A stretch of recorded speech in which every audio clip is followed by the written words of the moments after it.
question number 5 of exercise 1.3. Here the question is, what can the maximum number of digit be in the repeating block of digit in the decimal expansion of 1 by 17? What can be the maximum number of digit? Maximum number of digits वो क्या होंगी जो कि हमारे repeating block में होगी when we will expand 1 by 17 in decimal form. ठीक है, तो ये पूछ रहा है. अब इसके बाद इसने आगे हमको ये बोला है clearly, perform the division to check your answer. Perform division to check your answer, है ना. अगर ये यहाँ पे ये चीज नहीं बोलता और यहीं पर रुक जाता और कुछ कम मार्क में ये होता है ना, हाई वैल्यू क्वेश्चन नहीं होता ज्यादा, तो हमारे पास एक तरीका होता है. जैसे कि ये 1 by 17 है, तो जनरलाइज वे में मैं इसको 1 by n लिख लेता हूँ, है ना. तो जब भी 1 by n या 1 by n में कोई भी a to z 1 2 3 4 5 any value होगी, तो इसका एक प्रिंसिपल है कि हमारी जो रिपीटिंग ब्लॉक के अंडर में वैल्यू होगी, यानी डेट मीन्स 0.28359 जो भी कुछ हुआ रिपीटिंग ब्लॉक इसे बोलेंगे हम. रिपीटिंग ब्लॉक यानी कि a value which repeat after some time ना ऑन कैलकुलेशन, तो वो हमेशा n-1 में होगी. तो यहाँ पे हमारा अगर 17 है तो हमारी जो वैल्यू होगी वो 17-1 6 की होगी, 16 की होगी. ठीक है, 16 की ये हमारी वैल्यू होगी जो कि हमारी रिपीटिंग ब्लॉक के अंडर में होगी. बट यहाँ पे ये हमसे लॉन्ग डिवीजन परफॉर्म करने के लिए बोल रहे हैं, तो लॉन्ग डिवीजन परफॉर्म किया जाएगा. ठीक है, तो जैसे कि आप देख रहे हो लॉन्ग डिवीजन में 17 डिनोमिनेटर में है, तो 17 के इर्द गिर्द कैलकुलेशन घूमेगी. तो अगर आप अपने रफ सेक्शन में कहीं पे 17 का टेबल लिख लेते हैं, है ना, तो चीजें काफी ज्यादा सुधर सकती हैं. 17 10 95 95 and 7 100 and 200 and 219. ठीक है, 129 136. ठीक है, 136 and 10 146 146 153 153 and 10 163 and 7 170. ठीक है, 1 2 3 4 5 6 7 8 9 10. ठीक है, तो 17 का हमने यहाँ पे टेबल लिख लिया है अप टू 1 to 10, जिससे कि हमें कैलकुलेशन में कोई तुक्का ना मारना पड़े, कोई जल्दीबाजी में गलती ना हो. क्योंकि लॉन्ग डिवीजन जब बोला गया है और हमने अभी इस तरीके से चेक किया 1 by n n-1 17-1 is equals to 16, तो हमको आफ्टर डेसिमल 16 वैल्यू तक जाना है ना. तो कोई छोटा ये हमारा डिवीजन नहीं है, तो इसीलिए डबल श्योर आप रहें और रफ में इस तरीके से एक टेबल जरूर लिख लें अपने. तो पर स्टार्ट करते हैं यहाँ से. ठीक है, तो यहाँ पे जो वैल्यू हमारी सबसे पहले आएगी 0.0 नहीं चलेगा, एक 0 और लगाएंगे 100. ठीक है, अब ये कहाँ पे 100 जैसे आ गया, तो अभी आपको ज्यादा सोचने की जरूरत नहीं है. 102 बड़ा हो जाएगा तो 17 into 5 चलेगा. 7 into 5 85. ठीक है, 15 वैल्यू छोटी है 17 से, पॉइंट है 0 आ जाएगी. अगेन आपको सोचना नहीं है, यहाँ पे आप देखेंगे 150 यहाँ पे चल जाएगा. ये कितने टाइम्स है, 5 6 7 8 टाइम्स पे है ये, तो 8 यहाँ लिखा 136.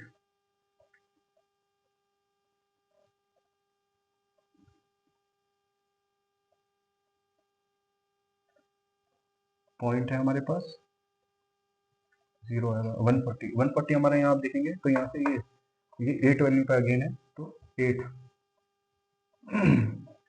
136. नीचे हमारे पास आया 4 पॉइंट है, अगेन 0 लेंगे. 17 into 2 34. नीचे पॉइंट, ऊपर पॉइंट है हमारे पास, तो अगेन यहाँ पे 6 बचा 60. 17 into 3 51 9. ठीक है, पॉइंट है 0. अब यहाँ पे 17 into 5 85. नीचे आया 5 पॉइंट है 0. 17 into 2, इसको यहाँ पे लिख लेते हैं एक बार दोबारा से, है ना. 50 से 50. 17 into 50 तो लिख लिया था. 17 into 2 34. 34 6 एंड 1, ठीक है। पॉइंट है 0 160, कहाँ पे आएगा 160 हमारा 9 नंबर पे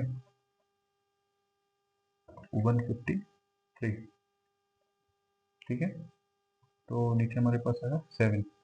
अगेन यहाँ पे हमारी वैल्यू छोटी है तो पॉइंट है 0। देखिए काफी लंबी कैलकुलेशन आप देख रहे हो है ना। अभी तक पॉइंट के बाद में हमको 1 2 3 4 5 6 7 8 9 और अभी तक भी कोई वैल्यू रिपीट नहीं चल रही है, सिंपल कैलकुलेशन चली जा रही है ना। ये टेबल हमने लिख लिया तो हमको कोई कंफ्यूजन नहीं है, एक बार टेबल प्रॉपरली लिख लो जब नीचे दिख रहा है कि 17 है ना। तो ये हमने इसको कैलकुलेट किया 160 माइनस 153 7 आया, 0.30 आया।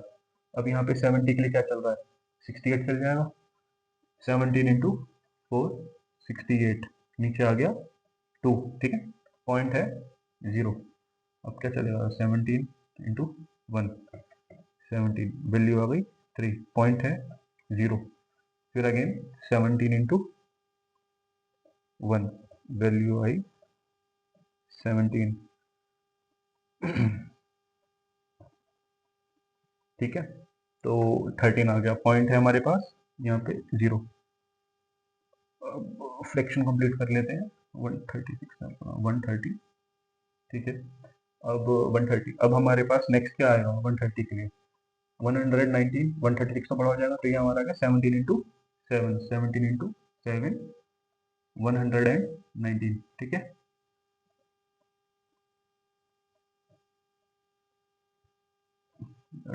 टेन में से 9 गए 1, 2 में से 1 गया 1 11, ठीक है। पॉइंट है 0 आ गया, ठीक है। 110 के लिए 102, तो 17 इंटू 6 102 8, पॉइंट है 0। 80 का कहाँ चले जाएगी 4 टाइम्स पे 17 इंटू 4 68 12, ठीक है ना। 10 में से 2 and 7 में से 6 1, ठीक है। तो अभी हम कहाँ तक आ चुके हैं 1 2 3 4 5 6 7 8 9 10 11 12 13 14 15, तो हमको मोस्ट प्रोबेबली हम पास ही आए इस लॉन्ग डिवीजन को ब्रेक करने की, जहाँ तक हम कोशिश कर पा रहे हैं। तो पॉइंट है 0। नाउ कहाँ चलेगा ये 5 6 7 119 119, ठीक है। नीचे आ गया 1, पॉइंट है 0। अब ये वैल्यू काम नहीं करेगी तो दोबारा 0, तो 0। अब आप कहीं ना कहीं ये चीज देखेंगे कि हम किस जगह आ चुके हैं। यहाँ 100 आ गया और यहाँ हमने 100 से शुरू करा था, ठीक है।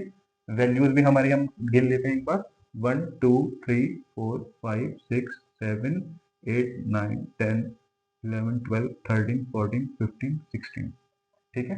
एग्जैक्टली हमारे 16 आफ्टर डेसिमल के वैल्यू आ गए और ये हमारा लॉन्ग डिवीजन यहाँ ब्रेक हो गया। रिपीटिव ब्लॉक हम अगेन यही सब नंबर का आ जाएगा।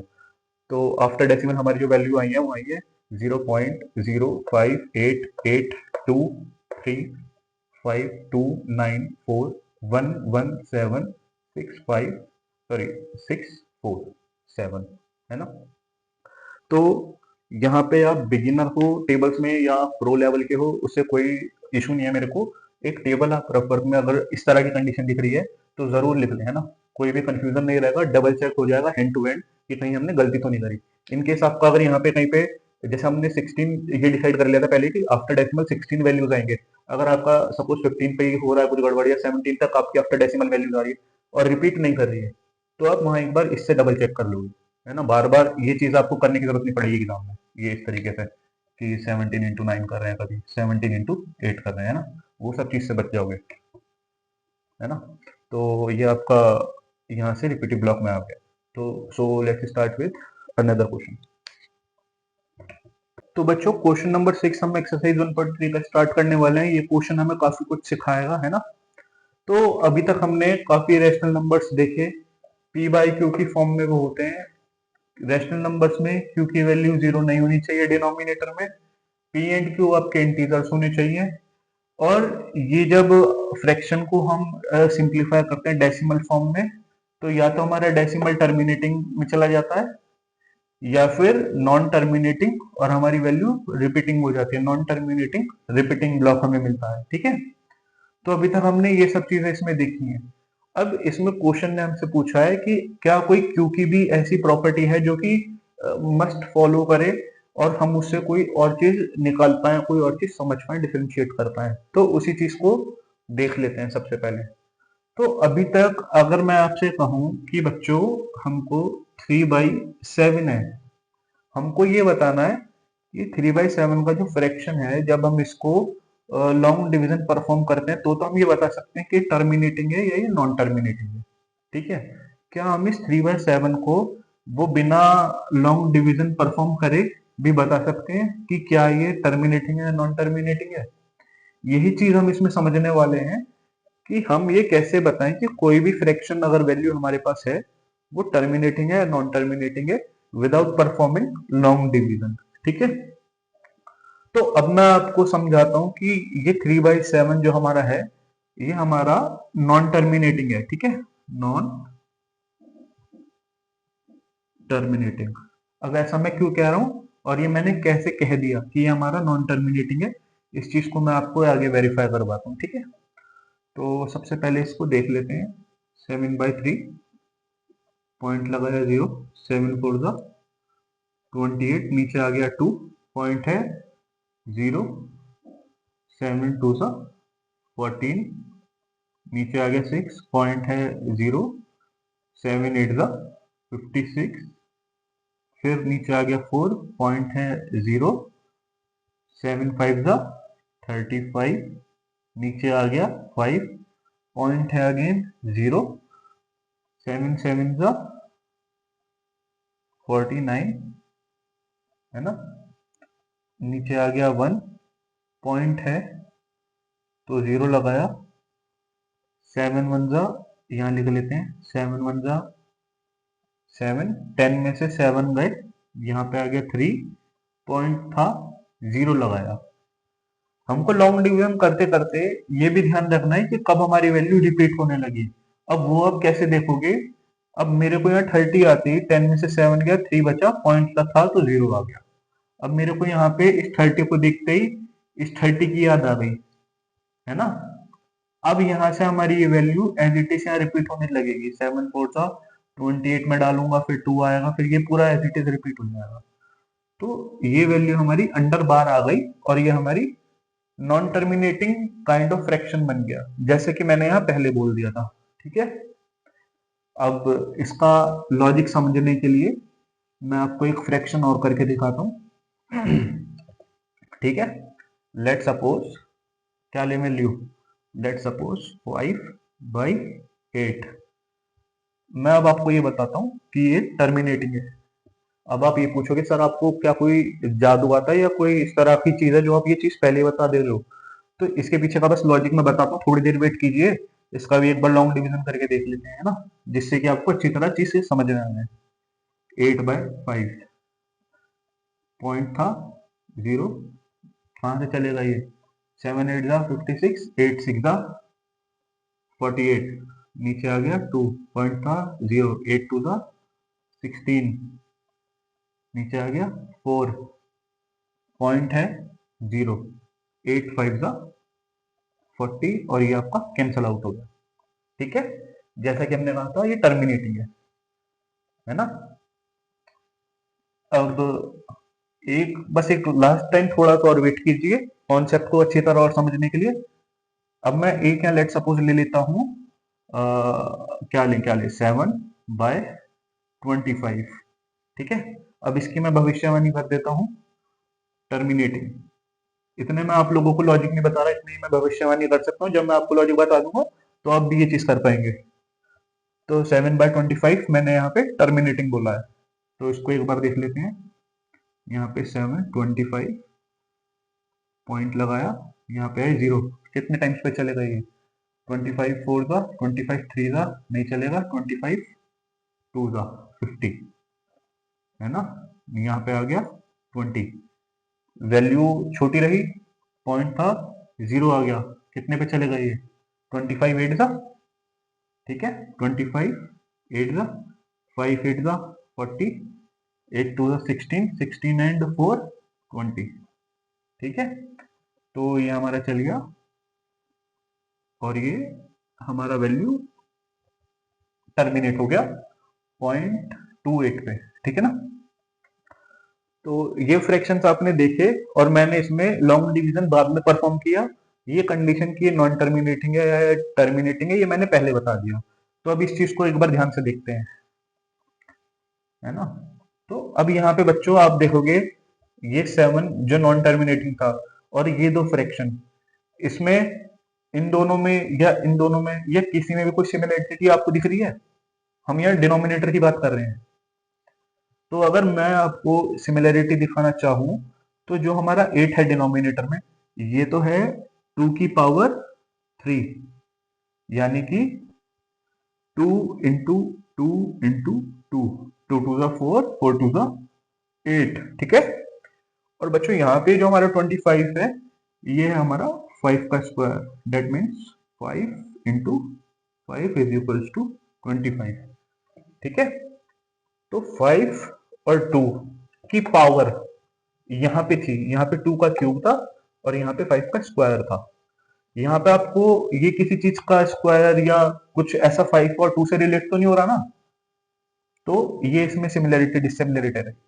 अब इसमें समझने वाली बात जो है वो ये है कि जब भी हमारा डिनोमिनेटर क्यू 2 या 5 की पावर होता है ना, 2 या 5 की पावर, जैसे कि 2 हो, 4 हो, 8 हो, है ना, ऐसे कुछ भी हो, आपका 16 हो, 32 हो, है ना, या आपकी 5 की पावर में हो, 5 हो, 25 हो या 125 हो, है ना। तो जब भी आप q की जगह पे 2 की पावर में समथिंग वैल्यू देखें या 5 की पावर में समथिंग वैल्यू कुछ देखें तो वो बच्चों हमेशा टर्मिनेटिंग रहेगी, ठीक है। उसके अदर देन डेट जो भी कुछ है वो सब नॉन टर्मिनेटिंग, ठीक है। अब थोड़ा सा इस चीज को हम और एक बार जांच परख कर लेते हैं कि ये जो चीज है ये सही है या नहीं, है ना। फिलहाल के लिए जो आपका कॉन्सेप्ट रहा वो ये रहा, 2 की पावर n और 5 की पावर m, है ना, ऑन प्लेस ऑफ q, और q यहाँ पे हमारा है डिनोमिनेटर, ठीक है। तो these kind of fraction, these kind of fractions are always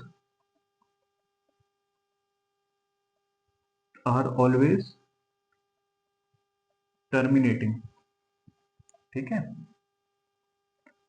2 की पावर में कुछ हो, 5 की पावर में कुछ हो, डिनोमिनेटर में फ्रैक्शन में आपकी यहाँ पे q की प्लेस पे हो, तो वो फ्रैक्शन हमेशा टर्मिनेटिंग होगा, है ना। अब ये जो चीज मैंने बोली है इसको हम थोड़ा सा वेरीफाई और कर लेते हैं एक दो एग्जांपल्स के साथ, ठीक है। तो एक देख लेते हैं हम, लेट सपोज 4 बाय क्या देखते हैं, 4 बाय 4/9 देख लेते हैं, चलो ठीक है। तो 4/9 अब अगर आप उस बात को समझ पाए तो ना तो ये 2 की पावर में कुछ आता है ना ही 5 की पावर में कुछ आता है। जब ये 2 की या 5 की पावर में कुछ नहीं आता तो ये हमारा बन जाता है नॉन टर्मिनेटिंग।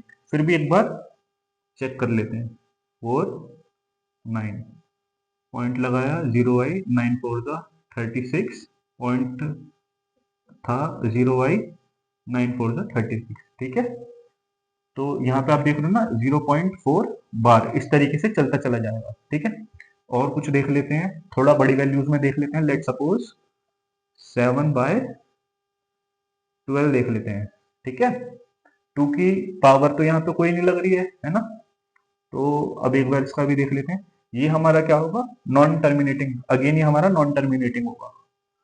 कैसे होगा, पॉइंट लगाया, 0 आई, 12 5 ज़ा 60, नीचे बचा 10, पॉइंट था 0 आई, 12 8 ज़ा 12, यहाँ लिख लेते हैं, यहाँ लिख लेते हैं 0.5 8, 12 8 ज़ा 96, ठीक है। नीचे बचा 4, पॉइंट है 0 आई, 12 3 ज़ा 30, 6, नीचे आ गया 4, पॉइंट था तो 0 आई। अब इसने यहाँ पे इसी चीज को रिपीट करना शुरू कर दिया ना। अब आगे ये इसी तरीके से यहाँ पे दोबारा से 0.583 और 3 के ऊपर बार आना शुरू हो जाएगा, है ना। 3 के ऊपर बार आना शुरू हो जाएगा आपका, चाहे आप एक बार देख लीजिए। 12 3 का 36, फिर दोबारा 4, तो यहाँ पे हमारा 0.583 बार इस तरीके से ये आना शुरू हो जाएगा, जो कि हमने बोला कि ये नॉन टर्मिनेटिंग रहेगा, क्योंकि डिनोमिनेटर जो है वो ना तो 2 की पावर कुछ में आता है, ना वो 5 की पावर कुछ में आता है ना।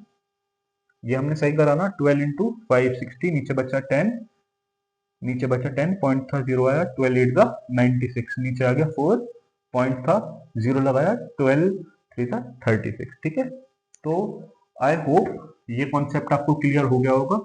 मैं आपको कुछ फ्रैक्शंस फिर भी लिख के देता हूँ जो आप अपनी इच्छा से सॉल्व कर सकते हो, जैसे कि 7/16 है ना, 3/7 और क्या लिखें 5/25। ये तो क्लियरली शो हो रहा है, तो यहाँ से 5 हटा के,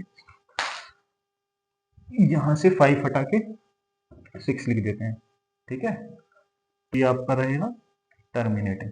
ठीक है, तो ये क्वेश्चन छोटा था, बट ये जो इसने हमको लॉजिक दिया ये काफी हमारे लिए इंपॉर्टेंट रहा कि कहीं पे भी हमको कोई छोटा क्वेश्चन है वहां पे हमें लॉन्ग डिवीजन परफॉर्म नहीं करना, और वहां पे हमसे नेचर ऑफ फ्रैक्शन पूछा गया है कि टर्मिनेटिंग है नॉन टर्मिनेटिंग है, उसको आप कर सकते हो। ठीक है, तो ठीक है, नेक्स्ट क्वेश्चन पे मूव ऑन करते हैं। क्वेश्चन नंबर 7 से स्टार्ट करते हैं। यहाँ पे हमको सिंपली ये बोला गया है कि रेशनल नंबर्स लिखने हैं जो कि हमारे नॉन टर्मिनेटिंग और नॉन रिपीटिंग होते हैं।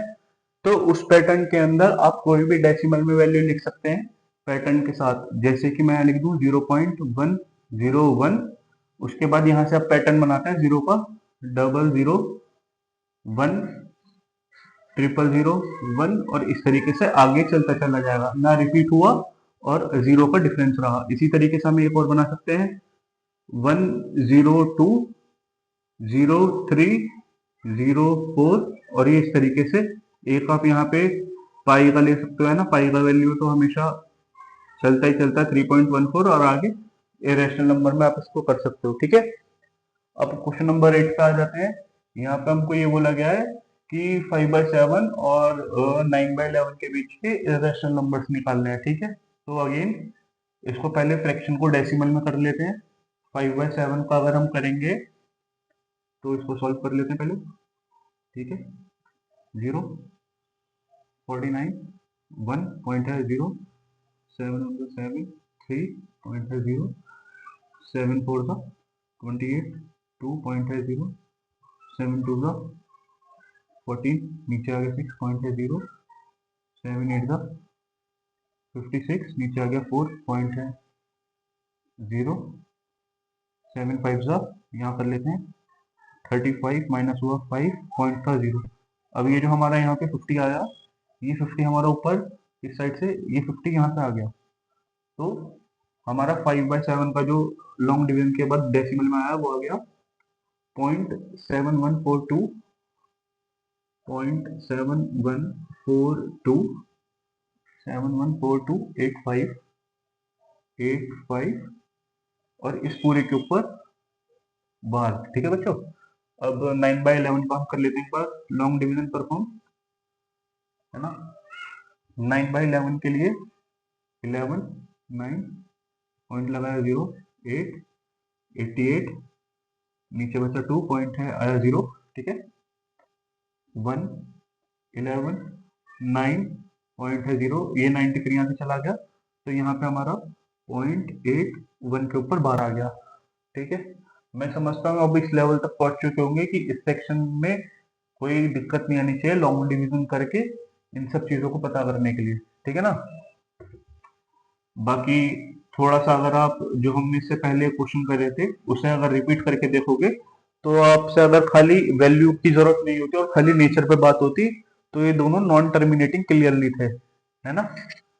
नॉन टर्मिनेटिंग क्लियरली थे क्योंकि यहाँ पे कोई भी 2 या 5 की पावर में नहीं है डिनोमिनेटर, है ना। तो चलिए अब इसके बीच में हमको बताना है इरेशनल नंबर बिटवीन दीज। तो एक आप मान लीजिए कि 0.71 एक लाइन हो गई, एक लिमिट हो गई, और एक 0.81 हो गई। तो 0.71 से लेके 0.81 तक नंबर लगाने हैं। तो एक नंबर लाइन पे इनफाइनाइट नंबर्स होते हैं, है ना। कहीं पे 0.71 यहाँ पे है, 0.81 यहाँ पे, इसके बीच में इनफाइनाइट नंबर्स होते हैं।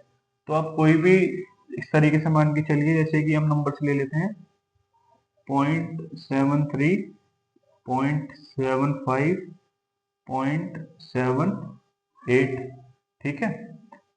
अब इसके बाद यहाँ तक होने के बाद अब इसमें हमको इरेशनल नंबर बताना है ना, राइट, इरेशनल नंबर बिटवीन। तो इसके बीच में जो हम आगे नंबर बढ़ाएंगे वो हम रिपीट नहीं होने चाहिए, जैसे कि उनका पैटर्न रिपीटिंग नहीं होना चाहिए। तो 5, 3, 2, 7, 8 और डैश। इसी तरीके से 4, 9, 2, 7, 3 डैश। यहाँ पे भी कोई भी रैंडम नंबर लिख लीजिए, बस नंबर एक दूसरे से कोई भी पैटर्न रिपीट में नहीं आना चाहिए। 5, 3, 4, 1, 7, 6 डैश, ठीक है। तो ये आपके बीच में नंबर हो गए, इरेशनल नंबर्स बिटवीन 5/7 एंड 9/11, ठीक है। अब एक ही छोटा सा क्वेश्चन है, क्वेश्चन नंबर 9 में, जिसमें हमें करना है, कुछ इन्होंने हमें वो दे दिए हैं नंबर्स लिख के, classify whether these are rational और इरेशनल, ठीक है। तो जैसे कि आप देख पा रहे हैं √23, हमने ये चीज पढ़ी थी कि कोई भी अगर नंबर हमारा रूट के अंदर है और उसका कोई परफेक्ट स्क्वायर नहीं है वो किसी का, जैसे कि अगर √4 होता है ना, √8 तो नहीं, √16 होता, √16 होता, √9 होता, तो इन सब के तो परफेक्ट स्क्वायर हैं, इसका 2 है, इसका 4 है, इसका 3 है ना। अब ये जो √23 है, इस ये परफेक्ट स्क्वायर नहीं है किसी का, तो ये इरेशनल है, रेशनल। अब ये 225 है रूट, ये आपका 15 का स्क्वायर रूट है ना, 15 स्क्वायर रूट है 15, 5 5 25, 5 1 1 5 2 2, ठीक है। 15 स्क्वायर, तो ये हमारा रैशनल हो गया, ये हमारा रैशनल नंबर है 0.3796। अब आगे ना तो ये बढ़ रहा है ना इसका कोई आगे ज्यादा वैल्यू इस तरीके से डैश में जा रही है, तो ये हमारा टर्मिनेटिंग नेचर का है, तो ये हमारा रैशनल नंबर है, ठीक है। रैशनल 478, 478, ये जो 478 की वैल्यू है पॉइंट के बाद, ये ब्लॉक रिपीट हो रहा है, तो ये भी हमारा नॉन टर्मिनेटिंग बट रिपीटिंग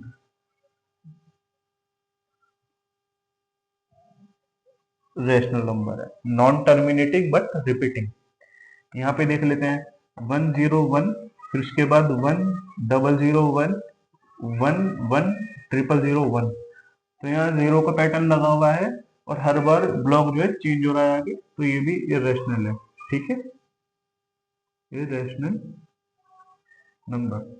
तो आई होप आपको यहाँ तक के 3 क्वेश्चन समझ में आए होंगे, अभी तक आपकी अंडरस्टैंडिंग बन गई होगी काफी अच्छी तरीके से, घुमा फिरा के काफी क्वेश्चन हमने कर लिए हैं जिसमें कि हमने रैशनल और इरेशनल के बीच में फर्क जाना है, ठीक है।